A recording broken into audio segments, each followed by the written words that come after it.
जय माता दी मित्रों, बड़ों को प्रणाम और छोटों को प्यार। आज हम धर्मराज जी की कथा का श्रवण करेंगे। मन को शांत और कथा को धैर्य से सुने। कथा को पूरा सुनने से उसका पूरा फल मिलता है। एक बुढ़िया माई थी। वह व्रत नियम बहुत रखती थी।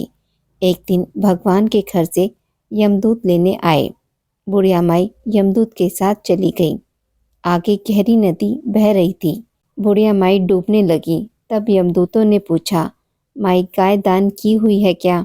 बुढ़िया माई ने मन में गाय माता का ध्यान किया तो गाय माता उपस्थित हो गई।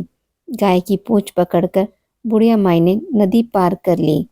आगे गई तो काले कुत्ते खाने दौड़े। तब यमदूतों ने पूछा, कुत्ते को रोटी दी है क्या? बुढ़िया माई ने मन में कुत्ते का ध्यान किया तो कुत्ते चले गए। आगे चली तो काले कौवे बुढ़िया माई को चोंच मारने लगे। तब यमदूतों ने कहा, ब्राह्मण की बेटी को सिर में तेल लगाने को दिया है या नहीं? बुढ़िया माई ने ब्राह्मण की बेटी को याद किया तो कौवे ने चोंच मारना छोड़ दिया। आगे गई तो पैरों में कांटे चुभने लगे। यमदूतों ने कहा, चप्पल दान किया है? बुढ़िया माई ने याद किया तो चप्पल पैरों में आ गई।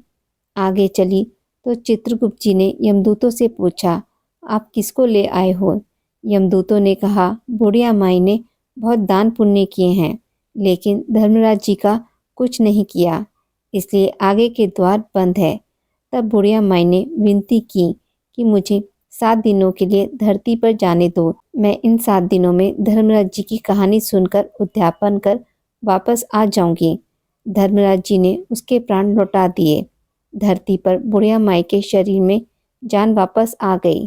सभी लोग बुढ़िया माई को जीवित देखकर भूतनी भूतनी चिल्लाकर भाग खड़े हुए। बुढ़िया माई अपने घर आई। बेटे बहू से कहा, मैं भूतनी नहीं हूँ, मैं तो धर्मराज जी के कहे अनुसार वापस आई हूँ। मैं प्रत्येक दिन धर्मराज जी की कहानी सुनकर उसका उद्यापन करके वापस परलोक चली जाऊंगी। यह सुनकर बेटे बहू ने पूजा की सभी सामग्री ला दी, लेकिन कहानी के समय हुंकारा नहीं भरा। तब बुढ़िया माई पड़ोसन के पास गई। पड़ोसन ने कहानी सुनी और हुंकारा भी भरा। बुढ़िया माई ने 7 दिनों के पश्चात उद्यापन कर दान किया। 7वें दिन धर्मराज जी ने बुढ़िया माई के लिए स्वर्ग से विमान भेजा। विमान देखकर सभी गांव वालों ने स्वर्ग जाने के लिए कहा। तब बुढ़िया माई ने कहा, मेरी कहानी तो केवल पड़ोसन ने सुनी है। यह सुनकर सभी गांव वालों ने बुढ़िया माई के पांव पकड़ लिए और धर्मराज जी की कहानी सुनाने को कहा। बुढ़िया माई से कहानी सुनने के बाद सभी गांववासी विमान में बैठकर स्वर्ग पहुंच गए। सभी गांववासियों को देखकर धर्मराज जी ने कहा, मैंने तो केवल बुढ़िया माई के लिए विमान भेजा था। बुढ़िया माई ने कहा, मेरी कहानी इन सब ने सुनी है, इसलिए मेरा आधा पुण्य इनको दे दो और स्वर्ग में वास भी दो।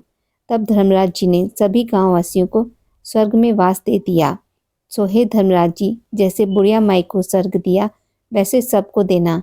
कहानी सुनने वाले को, कहानी कहने वाले को, कहते सुनते हुंकारा भरने वाले को।